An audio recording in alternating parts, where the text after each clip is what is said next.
আসসালামু আলাইকুম। আমি একটু লাইটটা নিভাই। ওকে, এখন ঠিক আছে। অনেকেই আছেন যারা হচ্ছে 100 গাড়ি ব্যবহার করে, 100 স্প্রিন্টার, 100 বা এলিয়ন প্রিমিও যারা আছেন, অনেকে দেখা যায় অনেক সময় এই স্পিড মিটারটা অর্থাৎ ক্লাস্টারের লাইট বা আলো কমে যায়। হ্যাঁ, অনেকটা হচ্ছে নিভু নিভু টাইপ, মানে খুবই লো দেখা যায়, যে আলোই দেখা যায় না। তারা কিন্তু একটা ইনফরমেশন তাদের জন্য, সেটা হচ্ছে তারা চাইলে কিন্তু এই বাল্বগুলো চেঞ্জ করা যায়।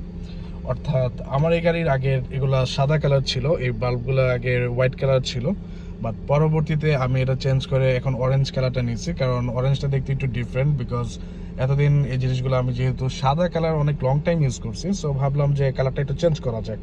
এখন হচ্ছে অরেঞ্জ কালার। আর অনেকেই আছে যে যখন আলো কমে যায় তারা প্রেফার করে যে পুরো ক্লাস্টারটা চেঞ্জ করে ফেলবে, যেটা খরচ অনেক বেশি। যেমন 100 গাড়ির ক্লাস্টার মিনিমাম 4 থেকে 5 হাজার টাকা বা উপরে বা কম হতে পারে।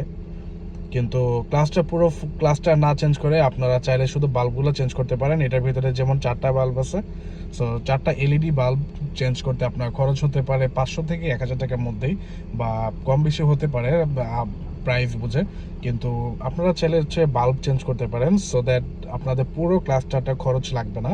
খুব কম খরচে আপনারা চাইলে বাল্ব চেঞ্জ করে আলো বাড়াতে পারেন। যেমন আমি একটু লাইটটা অফ করে দিলে এটা আরও ভালো বোঝা যাবে ব্রাইটনেসটা। হ্যাঁ, সো এটা আমি বলবো যে যারা যারা হচ্ছে আলো কমে গেছে ক্লাস্টারে, তারা পুরো ক্লাস্টার চেঞ্জ করার দরকার নেই। বাল্ব আপনারা বিভিন্ন কালারেরও আছে, কালার লাগাতে পারেন, বাট অপটিক্যাল মিটার এটা নাও হওয়ার চান্সেস অনেক বেশি।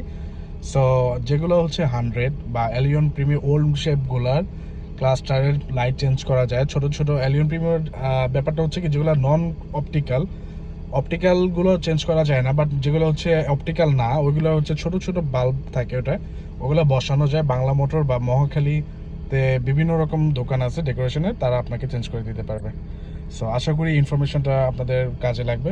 Thank you. আসসালামু আলাইকুম।